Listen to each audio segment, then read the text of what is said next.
Assalamualaikum warahmatullahi wabarakatuh. Halo teman-teman, kembali lagi di podcast kami. Sebelumnya perkenalkan, nama saya Daviana Sheila Zara dari kelas 11C dari absen 11.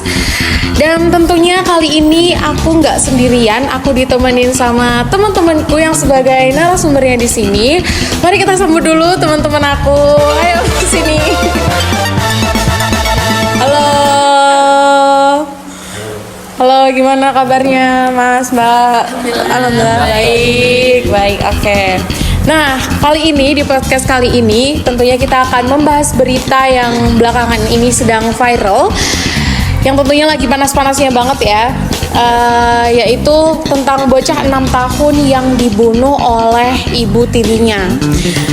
Nah, sadis banget ya guys.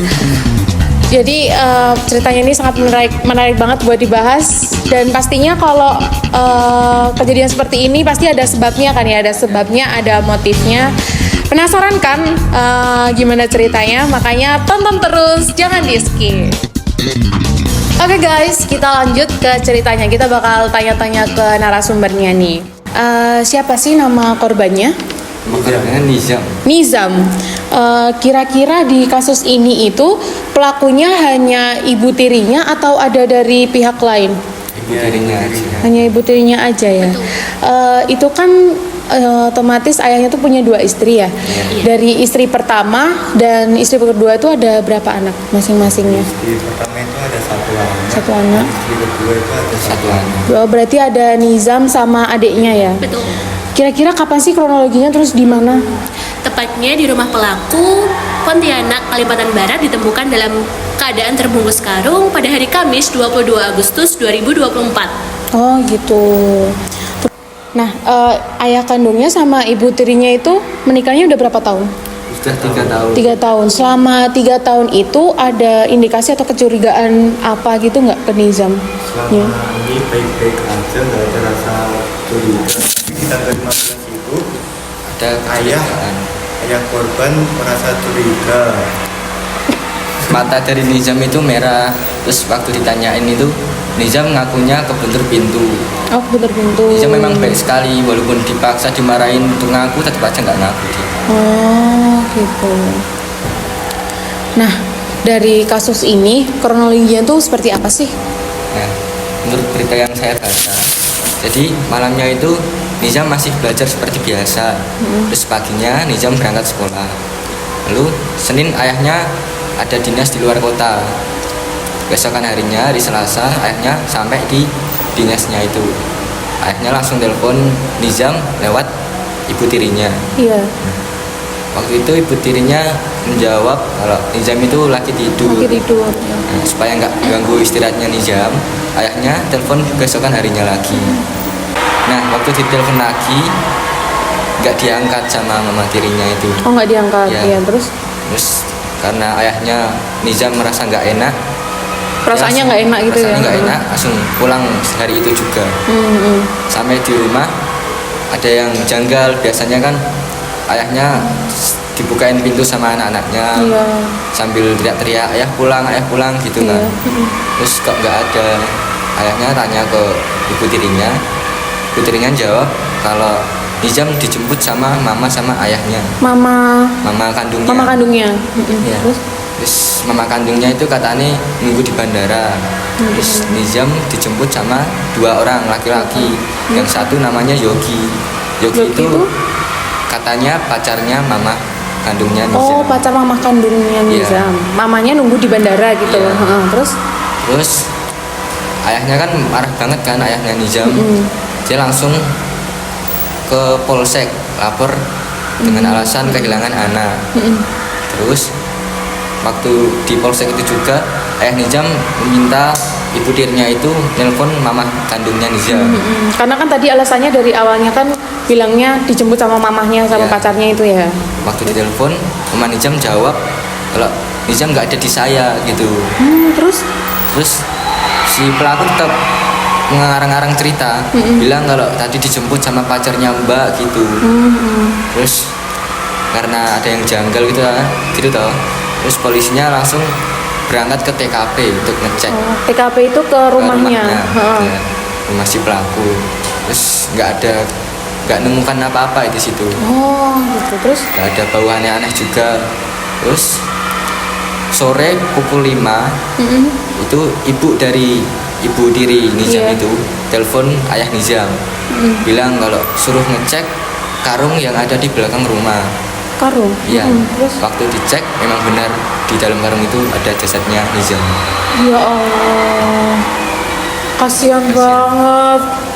Itu gimana perasaannya? Oh, makanya kan dia udah nggak tinggal sama ibu kandungnya kan, pasti ibu kandungnya udah lama nggak lihat, tiba-tiba lihat kan pasti, tiba-tiba dengar kabar itu kan pasti nggak ini juga. Nah itu kok apa namanya, si kira-kira kok bisa meninggal itu tuh gimana ya? Ada cerita tersendiri nggak? Nah, dari beberapa sumber yang menerangkan itu toh kan ibu tirinya kan melihat Nizam pulang sekolah itu bajunya kucel, berantakan. Ibunya kan marah. Nizam dimarahin itu di halaman belakang rumah.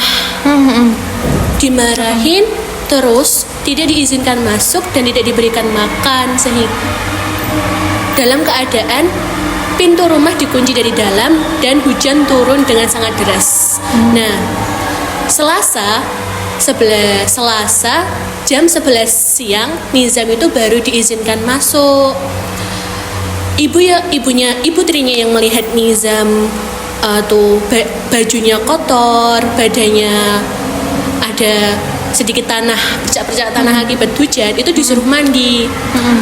Melihat Nizam yang agak sempoyongan, lemas, ibunya kan tidak sabar. Terus Nizam ditarik, didorong, karena daya tahan tubuh dan kesehatan Nizam yang turun, sehingga Nizam itu terjatuh dan kepalanya terbendur oleh dinding kamar mandi. Nah, karena kesehatan dan daya tahan tubuh Nizam itu menurun, ibunya yang melihat Nizam langsung kayak pingsan, kayak nggak bisa gerak-gerak itu mengecek nadi dan nafasnya. Nah, ibunya tahu kok nafasnya nggak keluar gitu loh, kalau Nizamnya tuh nggak bernafas lagi.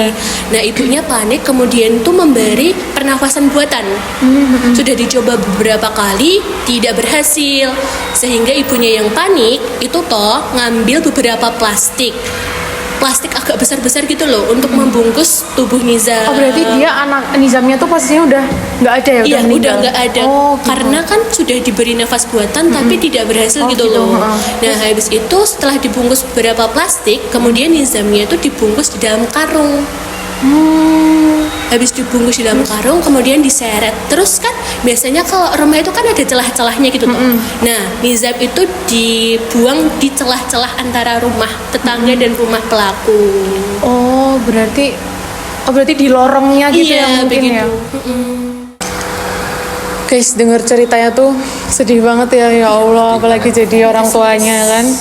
Kira-kira motif dari si pelaku ini apa ya?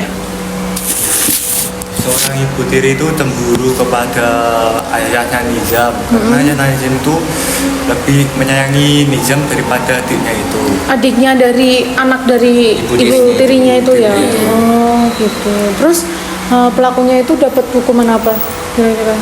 Itu Pelakunya itu terjerat pasal 80 Pasal 80 Undang-Undang tentang perlindungan Perlindungan anak, anak. dan pasal pasal 44 Undang-Undang tentang kekerasan dalam rumah tangga, dan pasal 338 KUHP tentang pembunuhan. Oh gitu. Ya udah, semoga bisa ini ya, dapat seadil-adilnya ya. Amin. Semoga juga Nizamnya semoga Fatimah bisa diterima di sisi. Semoga ibu-ibu di luar sana Amin. tidak mencontoh Amin. Ya Kelakuan Allah, becek. iya. Kira-kira kesimpulan yang didapat dari cerita ini tuh apa ya buat penonton yang nonton ini? Kesimpulannya itu dalam memberitahu atau mengajar anak atau mendidik anak itu tidak boleh adanya kekerasan. Iya, Sebab mental yang dibentuk dalam kekerasan mungkin anaknya itu akan terpuruk, Iya. sedih, kadang kalau bergaul sama teman-temannya tuh kurang bersemangat gitu loh. Iya. Jadi apapun yang orang tua lakukan terhadap anaknya itu Yang pertama itu harus lemah lembut, tidak boleh pakai kekerasan, apalagi tangan sampai memukul. Iya, Anak sampai- itu kan sangat tidak etis. Iya, Sebab apalagi- anak itu kan titipan dari Tuhan, Tuhan, iya. yang harus kita jaga. apalagi sampai membunuh gitu ya, nggak boleh mentingin ego sendiri gitu. Betul.